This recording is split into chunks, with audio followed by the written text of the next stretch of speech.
छात्र इस वीडियो को लास्ट तक देखना, ठीक है। पहले प्रश्न में आपसे पूछा गया था कि जीन पियाजे के अनुसार विकास की पहली अवस्था जन्म से लगभग 2 वर्ष आयु के दौरान बच्चा सबसे बेहतर जो है वो किस चीज़ को सीखता है। बहुत अच्छा प्रश्न था साथियों। इस प्रश्न का जो राइट आंसर था वो था इंद्रियों का प्रयोग करना। क्या साथियों? इंद्रियों के प्रयोग द्वारा। तो आपका राइट आंसर क्या था? ऑप्शन नंबर सी, यानी कि जीन पियाजे के अनुसार जन्म से पहली अवस्था लगभग 2 वर्ष आयु के दौरान बच्चे जो सबसे बेहतर सीखता है वो इंद्रियों के प्रयोग द्वारा, ठीक है। तो correct answer option number C हो जाएगा। आगे आपसे पूछा गया था मित्रों कि सबसे अधिक गहन और जटिल समाजीकरण होता है। सबसे अधिक गहन और जटिल समाजीकरण जो आपका होता है मित्रों वो होता है आपका किशोर अवस्था के दौरान। कौन सा साथियों? किशोर अवस्था के दौरान। तो करेक्ट आंसर आप सभी का था ऑप्शन नंबर डी, बिल्कुल सही आंसर, ठीक है। आ जाइए आगे। आगे पूछा गया था आनुवांशिकता को सामाजिक संरचना माना जाता है। आनुवांशिकता को सामाजिक संरचना जो आपका माना जाता है मित्रों वो माना जाता है स्थिर। क्या मित्रों? स्थिर, यानी कि जटिल। आगे पूछा गया था सीखने का वह सिद्धांत जो पूर्ण रूप से केवल अवलोकनीय व्यवहार पर आधारित हो और सीखने के सिद्धांत से समृद्ध हो तो वो कहलाता है मित्रों व्यवहारीवादी। क्या साथी? व्यवहारवादी। ऑप्शन नंबर इस प्रश्न का आपका सही आंसर हो जाएगा।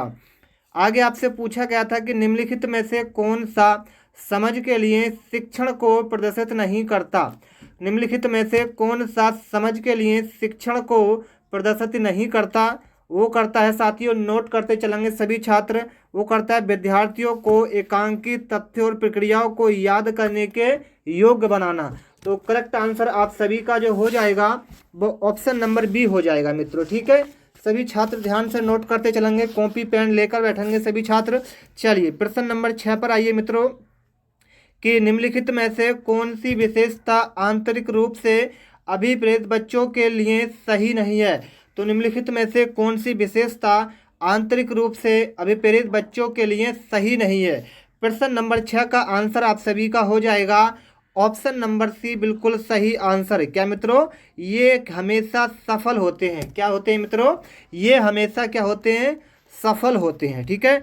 आ जाइए मित्रों आगे। आगे बहुत अच्छा प्रश्न आप सभी के लिए पूछा गया था कि एक शिक्षिका अपने कक्ष को यानी कि कक्षा को एक शिक्षिका अपने कक्षा को प्रतिभागी बच्चों की योग्यताओं की उपलब्धि चाहती है।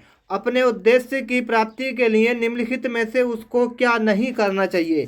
काफ़ी इंपॉर्टेंट प्रश्न है। अगर मैं इस प्रश्न के उत्तर की बात करूं तो इस प्रश्न का जो राइट आंसर होगा वो हो जाएगा विशेष ध्यान के लिए उन्हें समकक्षियों से अलग करना, ठीक है। तो correct answer option number A आपका सही आंसर हो जाएगा। आ जाइए मित्रों, बहुत अच्छा प्रश्न है। पूछा गया है कि छोटे शिक्षार्थियों में निम्नलिखित में से कौन सा लक्षण पठन कठिनाई का नहीं है। चलिए, छोटे शिक्षार्थियों में से निम्नलिखित में से कौन सा लक्षण पठन कठिनाई इसका नहीं है। ये पूछा गया था, काफ़ी इंपॉर्टेंट प्रश्न था साथियों और ये प्रश्न कई बार एग्जाम में रिपीट भी होता है। तो इस प्रश्न का राइट आंसर था शब्दों और विचारों को समझने में कठिनाई। क्या मित्रों? शब्दों और विचारों को समझने में कठिनाई। तो correct answer option number A हो जाएगा मित्रों। आ जाइए आगे। शिक्षार्थियों का आत्मनियम की ओर संकेत करता है। शिक्षार्थियों का आत्मनियम की ओर संकेत करता है वो करता है अपने सीखने का स्वयं पर्यवेक्षण करने की उनकी योग्यता। तो आपका राइट आंसर क्या होगा? सी वाला। आ जाइए मित्रों आगे। पूछा गया है कि निम्नलिखित में से किस कथन को सीखने के लक्षण के रूप में नहीं माना जा सकता। चलिए प्रश्नों को दोबारा पढ़ते हैं और समझते हैं कि निम्नलिखित में से किस कथन को सीखने के लक्षण के रूप में नहीं माना जाता, ठीक है। तो इस प्रश्न का राइट आंसर था व्यवहार का अध्ययन सीखना। व्यवहार का अध्ययन सीखना। तो right answer option number A हो जाएगा। आगे पूछा गया सिद्धांत के रूप में रचनावाद। सिद्धांत के रूप में रचनावाद आपसे पूछा था। प्रश्न नंबर 11 का राइट आंसर नोट करिएगा।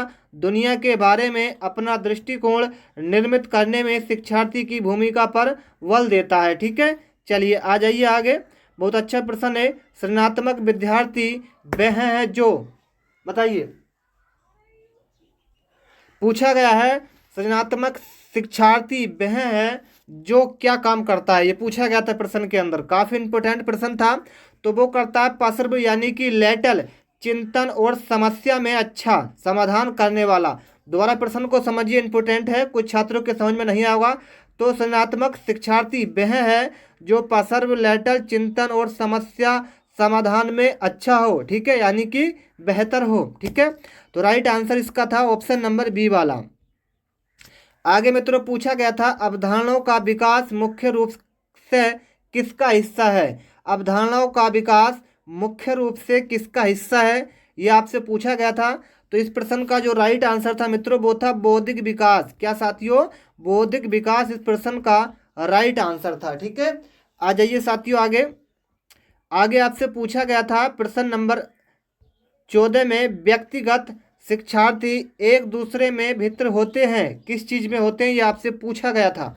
तो व्यक्तिगत शिक्षार्थी एक दूसरे से जो भिन्न होते हैं यानी कि अलग होते हैं, वो आपके होते हैं विकास की दर से। क्यों साथियों, विकास की दर जो होती है वो हर एक शिक्षार्थी की अलग होती है, यानी कि भिन्न मतलब अलग, डिफरेंस, ठीक है। चलिए आ जाइए साथियों प्रश्न नंबर 15 पर। काफ़ी इंपॉर्टेंट प्रश्न था ये प्रश्न में, कि पूछा गया था कि बच्चों को, ध्यान से नोट करेंगे, कि बच्चे के उचित विकास को सुनिश्चित करने के लिए उसका स्वस्थ शारीरिक विकास एवं महत्वपूर्ण आवश्यकता है।